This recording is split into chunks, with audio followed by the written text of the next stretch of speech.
qué me gustan mucho todas las obras que ha hecho Walt Disney, por ejemplo? Porque en el caso de Pinocho ha tenido que ver el accionar de los médicos. Vean cómo Pinocho está feliz de la vida. Y viene el zorro, ¿verdad? Y el gato, y le dicen, le hacen una anamnesis, le hacen un examen físico general y segmentario, hacen la auscultación, ¿verdad? Incluso hacen maniobras para que puedan evaluar y al final emite un diagnóstico, que muchas veces nosotros emitimos similares diagnósticos. ¿Y qué pasa con el gato? ¿Han visto la letra? Nosotros también cometemos ese error. Mi compañero el doctor Paquito, que es cardiología, realmente su letra es electrocardiograma, yo no entiendo nada. Y las licenciadas son las expertas. Yo muchas veces veo eléctricos, ¿qué dice aquí? Yo no entiendo. Digamos, no dice amoxicilina 500 y ahora, ¿dónde dice eso si no solamente está en rayas? Y también las de farmacia saben interpretar muy bien la letra, eso es bien importante. Entonces nosotros tenemos que cambiar esa letra, tenemos que cambiar esa parte de buenas. Buenas tardes. ¿Cómo están? Dígame. Disculpe, ¿hasta qué hora va a estar? Va a ser 30 minutos más. 30 minutos. Sí, sí. ¿Va a salir la puertita de velocidad? Ya, claro. Prendí uno, no deja, doctora. Va a venir otro doctor a pasar más tarde. ¿A qué hora va a venir? A las 5:30. Ya, claro que sí, lo vamos a dejar en ese día. Dale, cierra la puerta. Claro que sí. Yo estoy seguro para que Ya. pase. ¿Ya? Muchas bien. gracias. Ya, bueno. No se preocupe.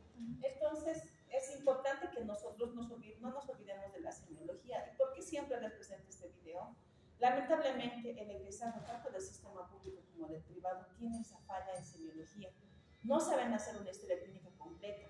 Ahorita, si yo les pregunto qué es anamnesis por sistemas, espero que me puedan responder qué es fases compuesta, qué es biotipo, actitud, qué es una marcha patológica, por ejemplo, tijera y de qué patología se ve. Porque va a ingresar mi paciente, yo qué evalúo, marcha, biotipo, fases. Cuando le voy hablando empiezo a evaluar lo que es Glasgow. Y si yo subo a piso, voy a evaluar a mi paciente, tengo que describir. Paciente de cúbito dorsal activo, supino, se supone que ese tipo de actitud ustedes ya saben en psicología. Y si no, tienen que hacer, porque lamentablemente en el internado ustedes tienen que venir a poner en práctica, no a aprender, como me decía uno de los doctores. Dina, yo no le voy a enseñar a auscultar, eso se supone que ya sabe el interno. Aquí vendrá pues a ver que hay patologías, digamos, una insuficiencia cardíaca, la clasificación, etc. Y tiene mucha razón. Entonces, la parte del video también que me gusta es que, como por ejemplo, el paciente, nosotros cómo podemos influir sobre el paciente. Hay pacientes que dicen, yo solamente pensé que voy a venir a visitarla y ya estoy curado. Otros yo les digo, vas a ir donde tal colega. No, doctora, no voy a ir. ¿Por qué? Porque ese doctor grita, me ha reñido, o dice que grita, así que no voy a ir por más que sea el mejor del mundo. Entonces, qué importante es ser empáticos. Yo agradezco muchas veces el COVID. ¿Por qué? Porque nos ha enseñado a aprender a valorarnos y a valorar a las personas y a los pacientes. Y el barbijo. Hay pacientes de pacientes, van a haber pacientes muy buenos que ustedes, no voy a citar porque no he caminado tanto también. Hay pacientes que son tan buenos que tú les explicas y ellos entienden, pero hay pacientes que ya vienen con el diagnóstico. Doctor, he entrado al internet y dice que la trisomatoide es esto y que estoy tomando metotrexate, pero eso también se usa para el cáncer. Vienen con todo su diagnóstico. Hay pacientes como en el alto que es bien de difícil manejo, porque al paciente tú le explicas, señora, no tienes que ponerte lana porque tú tienes una urticaria alérgica a la lana. Y se les resbala por aquí, a la siguiente semana viene y dice, doctora, no me eche efecto sus pastillas, porque justamente, vamos a ver en la otra clase, que el tratamiento de la alergia es evitar lo que nos causa la alergia, no hay mayor ciencia en eso. Pero muchas veces no entiende nuestra población. Entonces, ese video de Pinocho justo va a la par porque dice alergia, ¿no es cierto? Y me gusta mucho, ¿no? No se olviden ustedes de que tienen que ser toda la vida niños, siempre tratar de aprender, preguntar, el decir, ¿por qué? ¿Por qué? Porque como mi hijito desde chiquitito decía, ¿por qué mami? ¿Por qué? ¿Por qué sí? Y mi hija le decía, no, ¿por qué sí? Y él decía, ¿pero por qué sí? Entonces todo tiene un porqué y hay que saberlo explicar, ¿ya? Entonces ahora sí, vamos a hablar de la respuesta inmune normal y sus alteraciones. Para mí es muy importante que ustedes sepan qué es inmunología. Antes, en mi época, no lo llevábamos tanto. Muchos colegas dicen, no, Dina, no me expliques vos de inmunopatogenia, solamente dime qué le voy a dar al paciente. Y muchas veces no hay muy buena respuesta en las enfermedades autoinmunes. Pero ahora se sabe que la respuesta inmune lo que hace es protegernos de virus, hongos, bacterias, parásitos y reconoce células cancerígenas y las destruye. Esa es su principal función del sistema inmune. Por eso es que antiguamente se consideraba como un idioma raro, que no se entendía, pero ahora sabemos que todo el sistema inmune influye en todo, en las defensas, en la producción de citocinas, etc. Pero también puede ser que estemos viviendo con un enemigo que no lo podemos reconocer, tal es el caso de las enfermedades autoinmunes, ¿verdad? En el lupus, por ejemplo, ¿qué pasa? Se producen autoanticuerpos dirigidos contra nuestros autoantígenos, contra el ADN, por ejemplo. Y de ahí que viene el anti-DNA. La siguiente. Entonces vamos a recordar que las células de la respuesta inmune se originan en la célula madre pluripotencial, que nos va a dar un linaje linfoide, donde nos va a dar linfocitos T, linfocitos B, NK, ciertas células dendríticas, y el linaje mieloide, donde nos va a dar la serie de eritrocitos, granulocitos, los eosinófilos, la serie de monocitos y la de megacariocitos. Sabemos que en la sangre vamos a encontrar los monocitos. Una vez que lleguen hasta el órgano, se van a convertir en macrófagos. La siguiente. Una vez que se originan en los órganos linfoides primarios, que es la médula ósea, van a viajar hasta irse a los órganos linfoides secundarios. ¿Qué quiere decir? Estos linfocitos T, estos linfocitos B, van a viajar y si ven por ahí un virus, una bacteria, un parásito, no lo van a reconocer como extraño, porque nadie les ha dicho, este es enemigo. Entonces, por eso me decía mi profesora allá en Caracas, Dina, eso se llama la tolerancia periférica. ¿Qué quiere decir? El sistema inmune, mientras no le presenten, puede estar viendo al antígeno o al virus o la bacteria, ¿no? Entonces, una vez que llega al órgano linfoide secundario, tiene que venir la célula presentadora de antígenos, tiene que presentar al linfocito T, al linfocito B, y recién este se va a convertir en célula plasmática. Eso que les estoy diciendo se llama tolerancia periférica. Entonces, toda la respuesta inmune va a presentarse en un ganglio linfático, en un nódulo.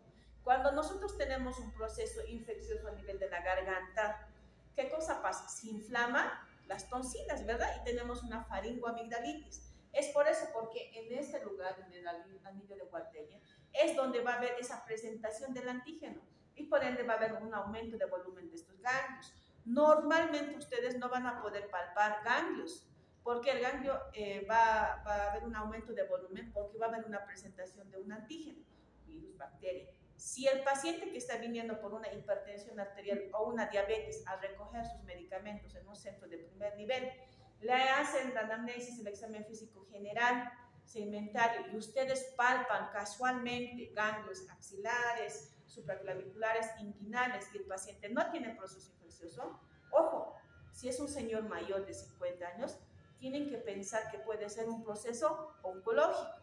Si es un niño pequeñito, también, porque les estoy diciendo que esto va a activarse cuando hay un proceso o una presentación de un antígeno.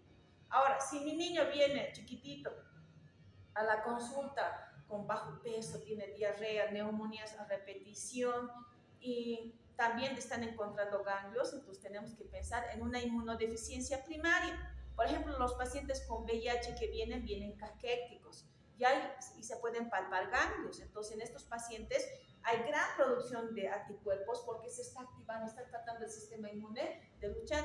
Lamentablemente, en el VIH, ¿qué pasa? Mueren los linfocitos T. Entonces, dice el organismo, ¿qué está pasando? Tenemos que hacer algo. Entonces, se reactivan todos los ganglios. Por eso es que hay la presencia de ganglios palpables. Vuelvo a repetir, normalmente no se tiene que palpar. La siguiente.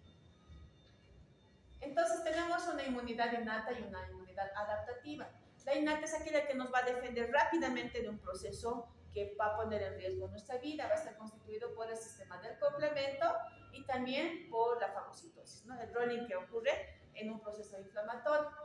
Y la inmunidad adaptativa va a estar dado por los linfocitos T, linfocitos B, este sí tiene memoria, es específico. ¿Ya? La siguiente. Esta es la célula presentadora profesional, les presento aquí está el macrófago, está fagocitando la Escherichia coli, esta es una micrografía electrónica. La siguiente. El sistema de complemento, que con la profe Jackie lo van a llevar seguramente, es bastante complejo, pero es muy importante. Lo importante es que hay tres tipos de vías. La vía alterna, que es aquella que va a activar a las proteínas del sistema de complemento. Tenemos desde la C1 hasta la C9, pero ¿esta qué va a hacer? va a activar para que esta proteína C3 se cinda. ¿Qué quiere decir esta palabra? Que lo va a fraccionar en C3A y en C3B. Generalmente todo lo que es A va a ir a opsonizar a las bacterias, virus, para que lo reconozca la respuesta inmune. Entonces, toditas, fíjense, generalmente van a ir a ayudar en el proceso de la inflamación. La vía clásica es aquella que va a activar a este sistema de complemento tras un microorganismo opsonizado por el anticuerpo. La palabra opsonizado es como darle un brillo al antígeno o al patógeno para que el sistema inmune lo reconozca. Y la vía de unión a la manosa, que es de la lectina, va a reconocer a la lectina de unión de estos microorganismos. Entonces, ¿qué va a pasar? Este C3 se va a fragmentar o se va a dividir en C3A y en C3B. El C3B va a ir a fragmentar al C5, la proteína C5, el C3B y el C3A. ¿Cuál va a ser la finalidad de este sistema de complemento? Va a ser formar el complejo de ataque de membrana, que es la siguiente. ¿Qué quiere decir? Va a hacer que el microorganismo tenga poros y explote. Esa es la finalidad del sistema de complemento. La siguiente. Para mí es importante que ustedes conozcan en macro la respuesta inmune normal para que puedan entender las patologías, las inmunodeficiencias, las enfermedades alérgicas y obviamente las enfermedades autoinmunes. Esto solamente es por una enseñanza académica, ¿no? La línea de defensa va a estar dada por la inmunidad innata, que va a tener la primera línea de defensa que va a ser la piel intacta. Hay pacientes que vienen a la consulta y dicen, doctora, tengo alergia. Yo siempre les digo, pero ¿cómo se manifiesta la alergia? Tengo alergia, pero ¿cómo? Hay escozor en los ojos, tiene rinorrea, o sea, mocos, estornudos, escozor en el cuerpo, diarrea. ¿Cómo es su manifestación? Yo les digo, no todo lo que escuece es alergia. Porque en la dermatitis atópica, por ejemplo, la piel en vez de estar así cerradita, está así abierta, porque no tiene la filagrina. La filagrina es como un aceite natural que tiene la piel. Entonces, al estar cerradita la piel, las terminaciones nerviosas también están guardaditas. Pero en la piel atópica está así abierta, entonces las terminaciones nerviosas están al vivo. El cabello, el sudor que tiene cloruro de sodio, o sea, tiene sal, estimula estas terminaciones nerviosas, este nervio al otro y empieza a rascarse. Aquí el paciente, aquí. El paciente viene, se rasca. Mira, doctora, está hinchado. Obviamente, él al al rascarse, ha producido y ha estimulado las terminaciones nerviosas. Eso no es una alergia, es una dermatitis atópica. En estos pacientes lo que tenemos que hacer es humectar la piel. Entonces se le da, dermatología generalmente trabaja, les da cremas que puedan humectar esa piel. Entonces al estar cerrado ya no hay esa exposición de esas terminaciones nerviosas y el paciente está bien. Pero imagínense si mi paciente que tiene la piel inflamada fuera alérgico al polvo donde está el ácaro, entonces ingresa el alergeno fácilmente por esta piel inflamada, estimula a los mastocitos de grándula y hay mayor prurito.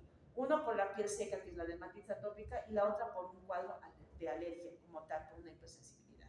Entonces, por eso es importante. Luego, las mucosas y su secreción, sabemos que en las mucosas se va a producir y vamos a tener lo que es la inmunoglobulina A.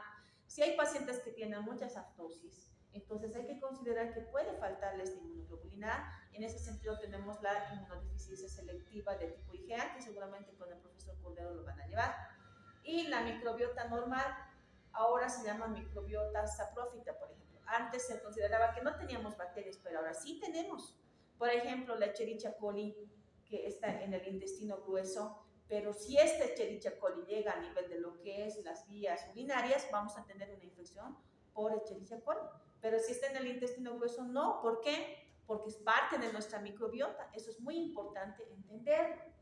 Luego tenemos la segunda línea de defensa, que van a ser las natural killer, porque van a reconocer de manera directa a los patógenos y las van a liquidar. Y el proceso de la inflamación con el rolling de los leucocitos, ¿no? Y las sustancias antimicrobianas que serían en este caso las proteínas del complemento. Y la inmunidad adquirida es la tercera línea de defensa, tiene memoria, es específica y está constituida por los linfocitos T, los linfocitos B que se convierten en células plasmáticas productoras de anticuerpos. La siguiente. Aquí les presento, para mí esta es la más importante, el linfocito T. Ya les voy a decir por qué. La siguiente. Aquí tenemos el linfocito B. Fíjense cómo este linfocito B va a cambiar y se va a convertir en ¿qué? En célula plasmática productora de anticuerpos. La siguiente. Dos clics más. Una vez que en la médula ósea se produce la célula ProB, gracias a la célula madre pluripotencial, vamos a tener la célula pre-B y vamos a tener el linfocito B inmaduro. Este se va a ir al órgano linfoide secundario en espera de la presentación del antígeno para convertirse en célula plasmática o plasmocito.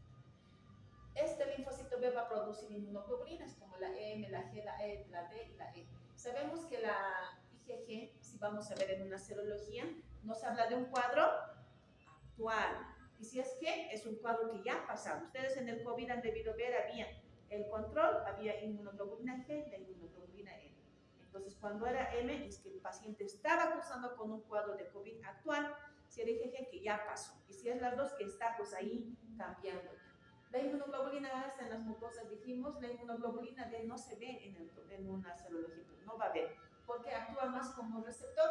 Y la inmunoglobulina E está muy relacionada con los procesos de alergia o de parasitosis. Todas las células de la respuesta inmune producen citocinas, en este caso las citocinas proinflamatorias como la interleucina 1, 6, 8, el factor de necrosis tumoral, por ejemplo. Y también va a ir a estimular a las células madre pluripotenciales. Ahí también vamos a tener el cese de esta producción de citocinas gracias a las citocinas inmunosupresoras, como el factor de crecimiento transformante beta y la interleucina 10.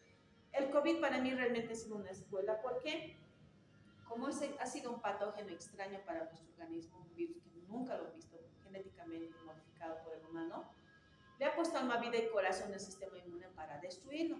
Pero al ponerle alma, vida y corazón, ha habido una falla en algunos pacientes, porque ya producían más citocinas proinflamatorias. Ustedes han debido o recuerdan lo que es la tormenta de citocinas. ¿Por qué? Porque se producían más citocinas proinflamatorias. Ya no había quien diga, basta, ya no tenemos al virus del SARS-CoV-2, ya dejen de producirse. Entonces, por eso era, porque había un desbalance. Teníamos más citocinas proinflamatorias que citocinas inmunosupresoras. Eso es lo que ha pasado con nuestro paciente. Porque el paciente ya no tenía COVID, o sea, ya había muerto el SARS-CoV-2, pero se seguía produciendo citocinas proinflamatorias. Y se dice que, por ejemplo, esto tiene mucho que ver con lo que son los linfocitos T reguladores, que el año pasado ha sido premio Nobel. Y lo hemos visto, por eso que los chicos estaban muy felices, porque ya entendían por qué era el premio Nobel. Ustedes también lo van a entender. La siguiente. Aquí tenemos el linfocito B, fíjense, su TCR, su BCR, su receptor es sencillito, ¿no? La siguiente.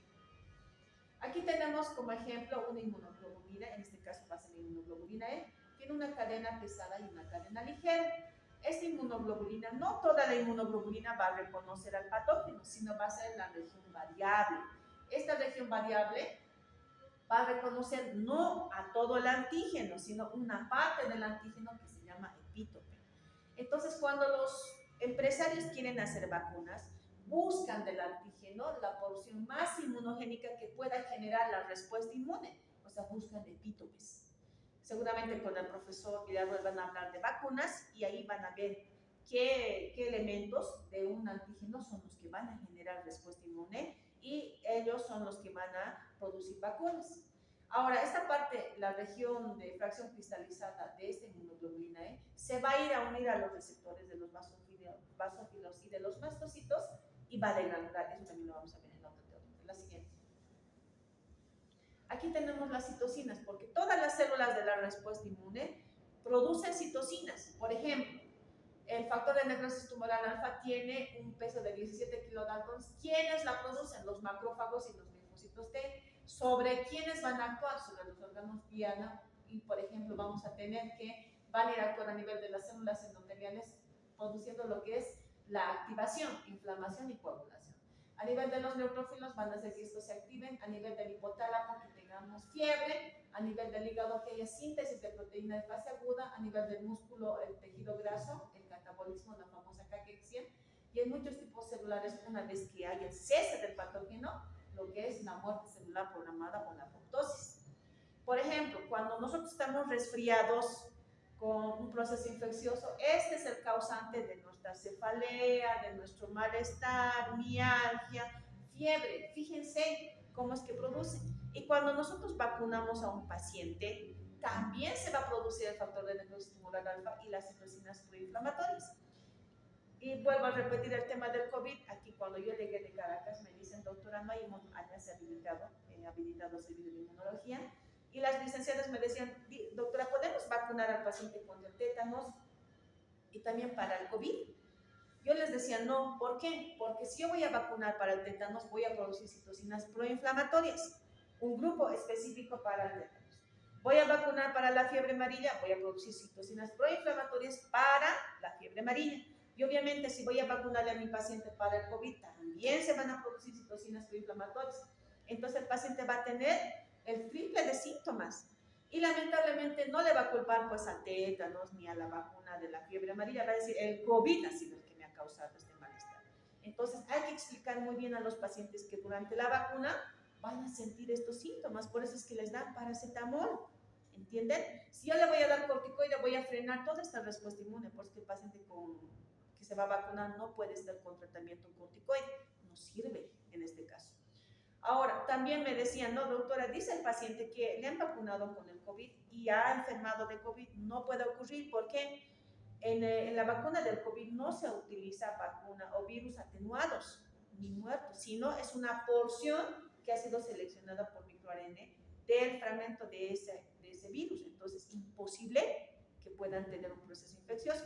Lo que pasa es que el paciente, paralelamente a la vacuna, él ya se ha infectado, estaba incubando y a la par pues ha empezado a producir citocinas y está enfermo. Entonces es imposible que la vacuna le cause, porque no es un virus atenuado, o sea, no puede causar infección. ¿Ya? La siguiente. Las demás la leen ustedes.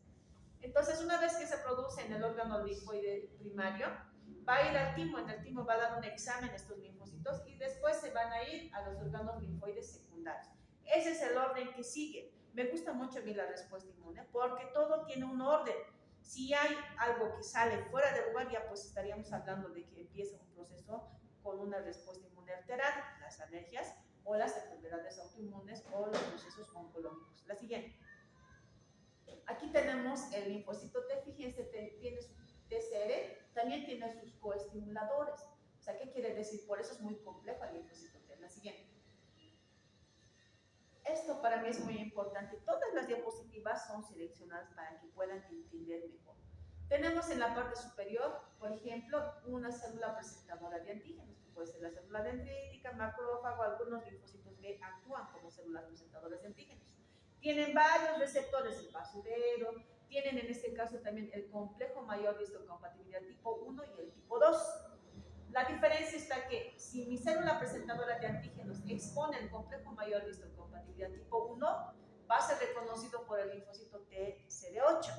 Si mi célula presentadora de antígenos expone el complejo mayor de histocompatibilidad tipo 2, va a ser reconocido por el linfocito TCD4. Esa es la diferencia. Todas las células presentadoras de antígenos van a exponer sus receptores y van a ser reconocidos por diferentes linfocitos. La siguiente. Aquí vamos a ver. Imagínense esta sala es el linfocito es el timo. Yo soy la célula epitelial y se supone que ustedes son los linfocitos TCD4 y TCD8, que están capísimos en inmunología. Entonces a su compañera que nos está ayudando es una célula endotelial, ¿no? Entonces vienen ustedes, yo les digo, muy bien chicos, aquí díganme, ¿qué es ella? Y puede ser que su compañero diga, doctora, eso es fácil, ella es un virus. Entonces yo le digo, tú tienes alta posibilidad, por ejemplo, de reconocer a lo nuestro como extraño. Entonces, estás mal, tienes alta afinidad, entonces tienes que sufrir apoptosis. ¿Por qué? Porque estás reconociendo algo de nosotros como extraño. Entonces, tienes alta afinidad, sufre apoptosis. Puede ser que su compañera bien venga y me diga, no, doctora, no es ella ni un virus ni una bacteria, es una célula endotelial. Entonces le digo, tienes baja afinidad, tienes selección positiva, te puedes ir al órgano linfoide secundario en espera de la presentación antigénica. Esto se llama tolerancia central. Por eso es que los pacientitos que tienen, por ejemplo, síndrome de DiGeorge, no tienen el timo, es que tienen linfocitos autorreactivos. Entonces, todo tiene un porqué, por eso es que a mí me gusta mucho la inmunopatogenia. Y ustedes que van a venir a mis clases, les pido inmunopatogenia de la rinitis, asma.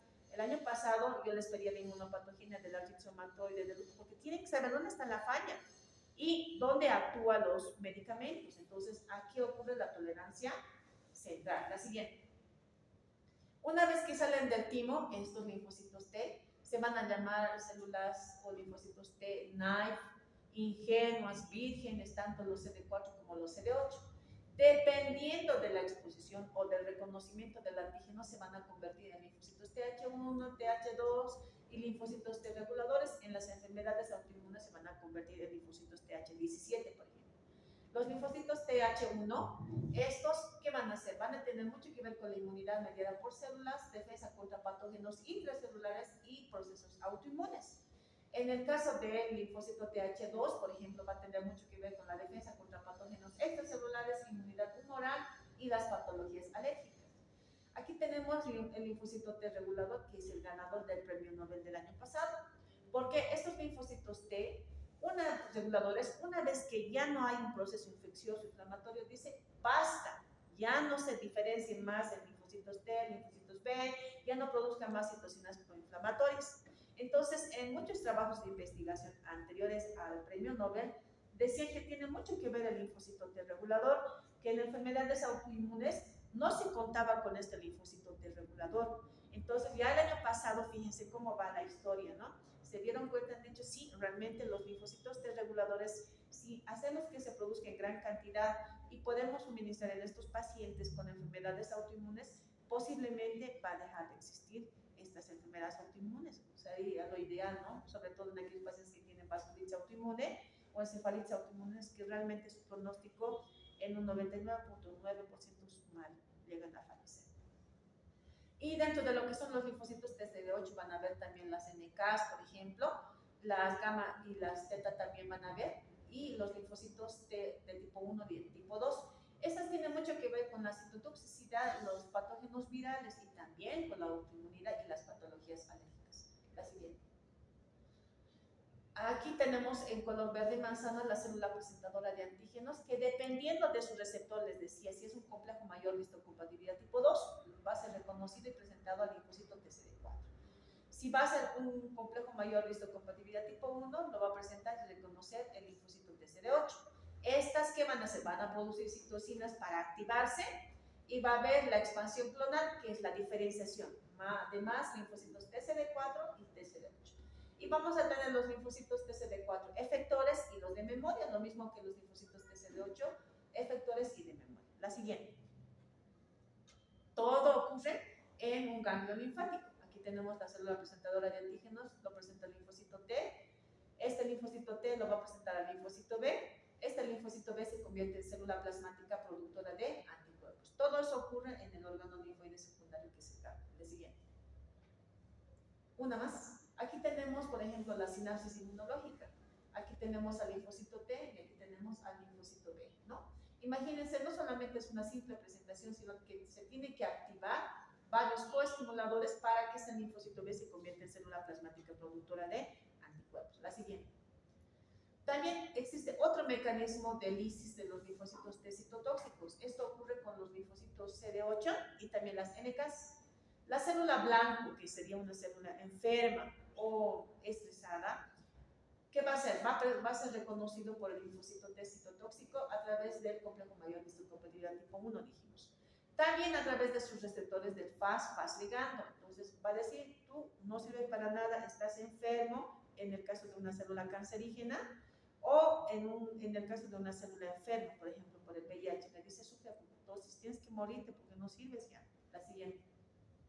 Aquí está. Tenemos, por ejemplo, las NKs, que van a reconocer a la célula estresada, que puede ser una célula cancerígena, y le dicen que tienes que morir.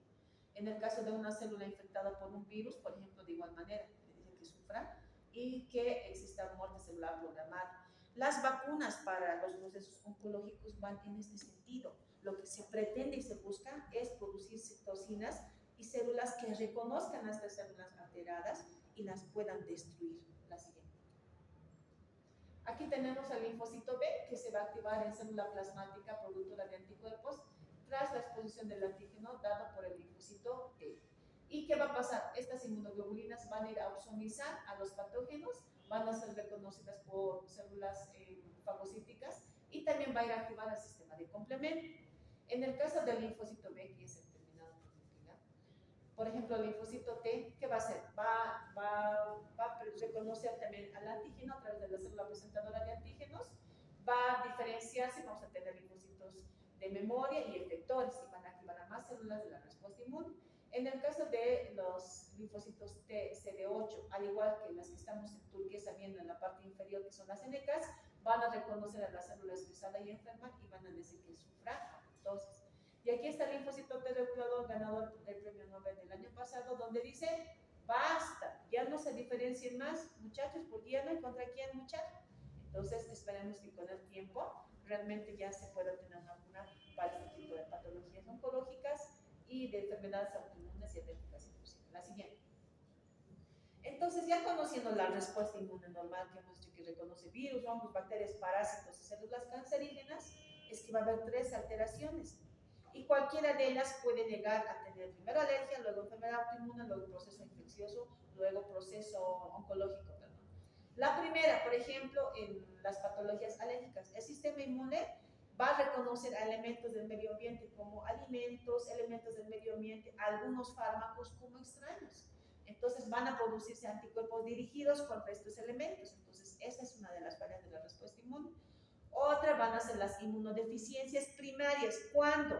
Cuando hay una afectación a nivel de la célula madre pluripotencial que no nos va a generar linfocitos T, linfocitos B, monocitos.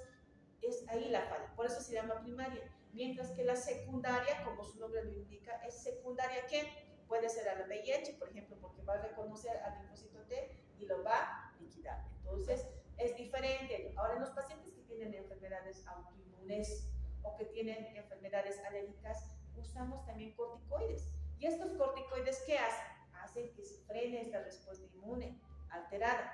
Pero también yo puedo hacer que mi paciente empiece a entrar en una inmunosupresión. Por eso es que antes de empezar un tratamiento con corticoides en nuestro paciente, tenemos que descartar que no tenga un proceso a nivel del cuello uterino, por ejemplo, un NIC en una paciente con un proceso alterado. Si es de paso una paciente con artritis reumatoide y empiezo el metotrexate o cualquier fármaco modificador de la enfermedad, voy a frenar la respuesta inmune. ¿Y qué estoy haciendo? La estoy haciendo susceptible de un proceso oncológico. Entonces hay que pedir una placa de rayos X también para descartar que no tenga tuberculosis, porque puedo hacer que se reactive. Entonces es importante saber la inmunopatogenia, la respuesta inmune normal y la alterada. En el caso de la autoinmunidad, igual todas estas patologías tienen predisposición genética, o sea, nadie les contagia, nadie les transmite, ¿no? Lamentablemente se puede heredar.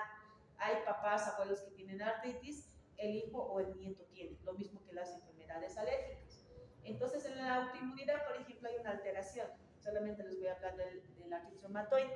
El artritis reumatoide, en vez de tener el aminoácido la arginina, cambia a citrulina y el sistema inmune a través de la célula presentadora de antígenos dice, ¿qué es esto? No es arginina. Entonces al péptido citrulinado lo reconoce como extraño, lo presenta al linfocito T, este linfocito T lo presenta al linfocito B y este linfocito B produce autoanticuerpos dirigidos contra este péptido citrulinado y de ahí que viene el anti-CCP. Entonces ustedes tienen que saber muy bien esa inmunopatogenia, ¿ya? Entonces tenemos las enfermedades alérgicas. Ahora, por ejemplo, puede ser que mi paciente tenga primero autoinmunidad, luego que tenga alergia o viceversa. Entonces, es muy importante eso. Cuando los pacientes reciben un trasplante de órgano, el cuerpo, por más que tenga el mismo HLA, puede reconocerlo como extraño. Entonces, hay que inmunosuprimir al paciente primero antes de que reciba el órgano que se va a trasplantar. Eso también con el profesor Villarro lo van a llevar, ¿ya? La siguiente. Esto es muy importante, por eso les digo que es escuela. En otras se viene con su taza de café para que no se duerman como su compañero. Yo no les prohíbo, pueden traer sus pipocas, sus pollos, no importa, pero la idea es que atiendan, ¿no? Aquí tenemos la inmunopatogenia del ciclo de replicación del SARS-CoV-2. Vuelvo a repetir, para mí realmente el COVID ha sido mi escuela. Aquí tenemos un neumocito, este cuadrado que parece un ladrillo, y estas 10 pequeñitas, por ejemplo, son los receptores de la enzima convertidora de angiotensina, gracias, esas 10 celestes que ven. Entonces tenemos aquí al SARS-CoV-2, que parece arriba, ¿no? Como una estrella. La proteína más inmunogénica es, por ejemplo, la proteína S. Esta proteína S va a ser reconocida por esta enzima convertidora por este receptor de enzima convertidora de angiotensina, va a ingresar al citoplasma y en el citoplasma se va a liberar y vamos a tener el ARN viral y gracias a la replicasa y al complejo de ataque, aquí abajo está, vamos a tener proteínas de transcripción, aquí la N, S, M y A. Y vamos a tener el proceso de traducción, que gracias al retículo endoplásmico y al aparato de Golgi, vamos a tener en la parte superior los viriones. Ya no podemos iluminar más arriba, ya ven. Entonces van a salir al exterior y vamos a tener viriones del SARS-CoV-2. Ahora, ¿por qué es importante esto?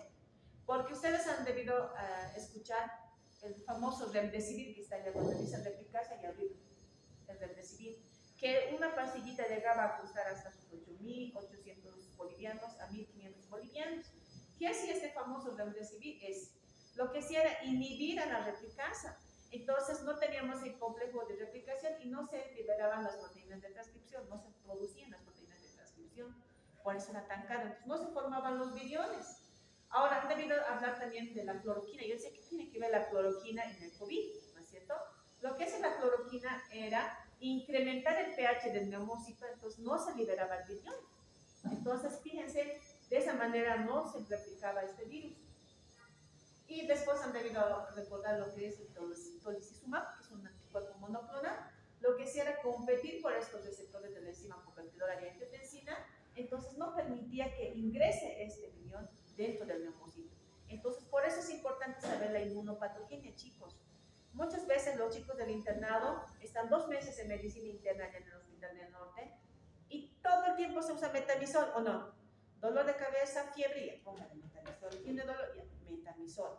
Y le decimos al final del rote, ¿qué es el metamizol? ¿Cuál es el mecanismo de acción del metamizol? No sabes. Entonces ustedes tienen que saber dónde actúan estos medicamentos. Por eso es que yo siempre les pido la inmunopatogenia. La siguiente. La siguiente diapositiva. Y las otras no, que no se conocen tanto. Entonces tenemos que saber la farmacología de nuestro medicamento, cuál es el tiempo de vida, cómo ingresa, cómo se absorbe, cuántos anillos de carbono tiene, porque es nuestro amigo, nos está colaborando, entonces es muy importante. La siguiente. Esta es la inmunopatogenia del artritis reumatoide. Por ejemplo, la célula presentadora de antígenos les decía que va a reconocer a la arginina,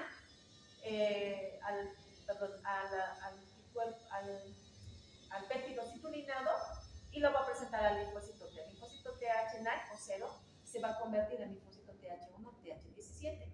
Este va a ir a presentar a los linfocitos B. Estos linfocitos B, que vamos a ver aquí, en este lado dice proceso de autoinmunidad, estos van a convertirse en células plasmáticas productoras de anticuerpos, en este caso, contra el antipéptido citrulinado, ¿no? Que estamos viendo en esta parte.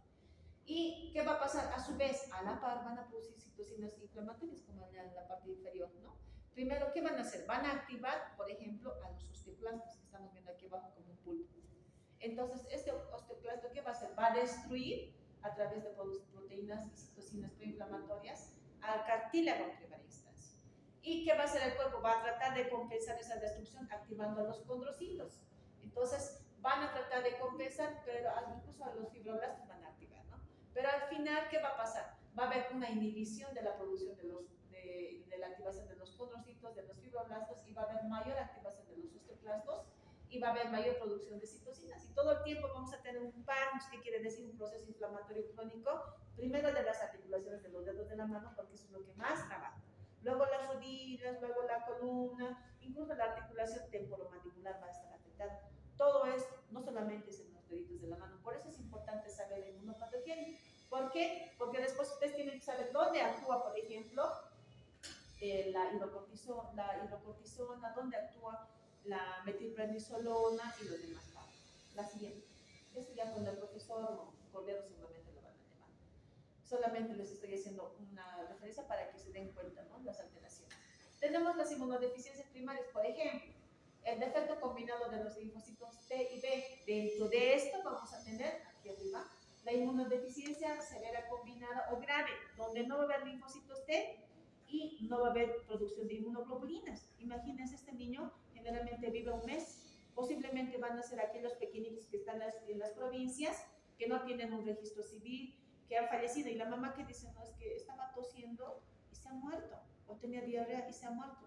Posiblemente sean estos pequeñitos que tienen una inmunodeficiencia combinada. ¿Por qué? No hay los linfocitos T y no hay producción de inmunoglobulinas. Ahora uno se tiene que poner a preguntar, ¿por qué? Les dije, la célula presentadora de antígenos reconoce el patógeno, lo presenta ¿a quién? Al linfocito T. Este linfocito T lo presenta al linfocito B, y este linfocito B se convierte en célula plasmática productora de inmunoglobulinas.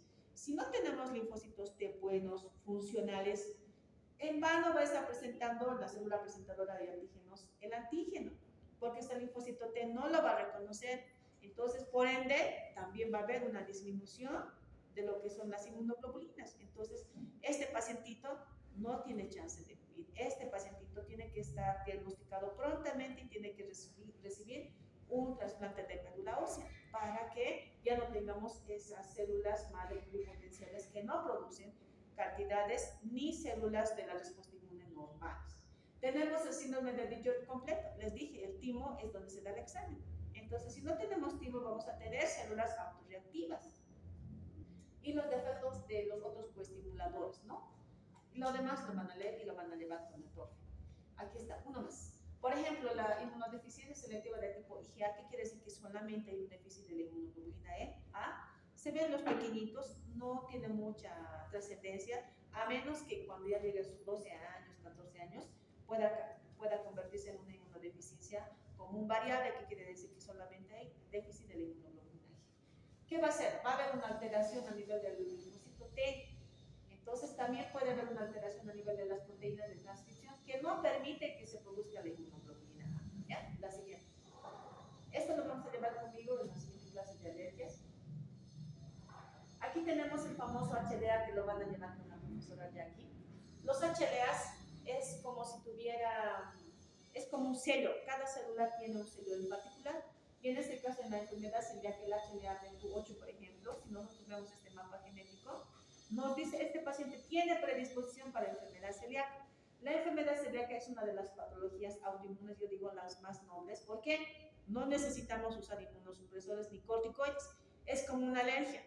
Lo que pasa es que el gluten que está en las harinas, cebadas, en el pan, en el fideo, se va a ir a posar en el intestino y el sistema inmune va a reconocer este gluten como extraño. Entonces va a empezar a destruir el gluten y de paso al intestino. Entonces el paciente tiene dolor abdominal, solo es el síntoma cardinal. Dolor abdominal, le duele, le hacen cultivos, piensa que tiene parásitos, todo, pero no hay, y me lo mandan, dicen, no, algo extraño tiene. Y le preguntamos y le digo, no, y por si acaso cuando comes pan, le digo, sí, le hacemos y sale el mapita. A veces tenemos problemas con los de gastro, porque este mapita nos dice que tiene. Pero para el de gastro tiene que ver este mapita y tiene que ver los autoanticuerpos para considerar una enfermedad celíaca activa. Pero hay pacientes que no tienen los autoanticuerpos. ¿Por qué? Si hay el antígeno, se va a producir los autoanticuerpos, pero si no hay antígeno, no se va a producir anticuerpos. Entonces, el paciente, si ya está haciendo su dietita, puede ser que los anticuerpos estén negativos, pero no por eso quiere decir que sea curado. Entonces, este mapita me dice que el paciente tiene predisposición. Si tiene clínica, ustedes hacen la dietita y el paciente muchas veces está tranquilo. Obviamente, el ser humano en algún momento va a comer un poquito de pan, panetón, como en Navidad, pero se controla. Entonces, muy importante. Si todos tuviéramos estos mapas, diríamos, ya tengo yo predisposición para la diabetes, para la hipertensión, para tal cáncer, etc. Pero no hay. Hay muy poquitos mapitas genéticos que orientan eso. La siguiente. Aquí no se ve muy bien, pero son los autoanticuerpos. Todos están en siglas en inglés, ¿no? Por ejemplo, dice aquí LARO, todo ello es en siglas en inglés, ¿no? Por eso es que aquí nos muestra los anticuerpos, autoanticuerpos, diré mejor, que son frente a nuestros autoantígenos. En este caso es todo negativo. El anti-SSA, CL70 para lo que es, por ejemplo, una esclerodermia o lo mismo que Ro y Lais para el síndrome de Sjögren, que es cuando hay mucha resequedad, etc. ¿Ya? Entonces, en este caso, el paciente es negativo. Podemos pedir nosotros a nuestro paciente. La siguiente. Estas pruebas las vamos a llevar conmigo en la siguiente clase, porque antes era jefe de capítulo, entonces me gustaba que ustedes entiendan primero la respuesta. Este igual lo vamos a llevar. También, porque les voy a explicar la siguiente, es panel de alergias, ¿no? La siguiente.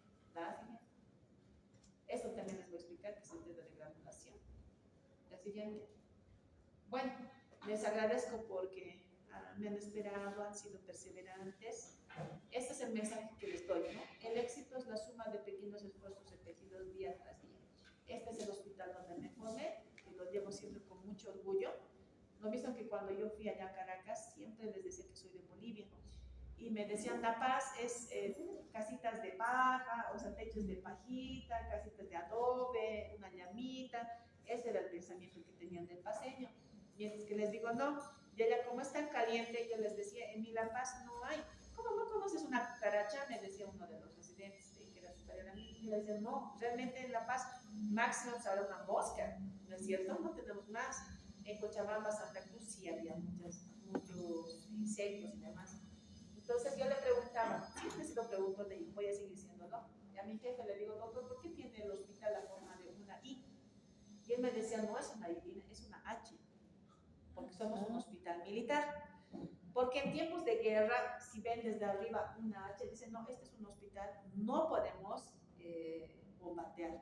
Porque el hospital militar lo que es defender a los de su bando y a los del otro bando también. Yo he aprendido mucho de este país. Realmente me decían, tienes que saber los protocolos europeos y de Estados Unidos. Aquí quizá no tenemos los insumos, pero ustedes cuando vuelvan a su país tienen que seguir esos protocolos. Entonces yo les invito a ustedes a que desde ahora ya empiecen a pensar qué especialidades van a hacer